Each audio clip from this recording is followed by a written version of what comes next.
ধুলাইপাড়ের এই জ্যাম হওয়ার কারণ হচ্ছে এখান থেকে 3-4 দিকের গাড়ি যাতায়াত করে। এক তো হচ্ছে ঢাকা থেকে যে গাড়িগুলা খুলনা বরিশালের উদ্দেশ্যে যে গাড়িগুলো আসে সেগুলো এখান থেকেই যায়, এবং এখানে আবার হচ্ছে নারায়ণগঞ্জ, তারপরে এই আশেপাশের কিছু আমাদের বাইকারদের জন্য টোল আলাদা সিস্টেম করা আছে, 10 টাকা বাইর করেই রাখে।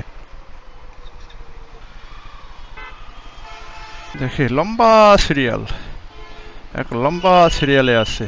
কখন যে লম্বা সিরিয়াল পাড়ি দিয়ে যাব আমি কখন। 1500 টাকা ভাঙতে নাই, আমার 1500 টাকা দেওয়ার মতন টাকাও নাই। আমার আছে 10 টাকা ভাই, আর আছে পদ্মা সেতুর টোল 100 টাকা।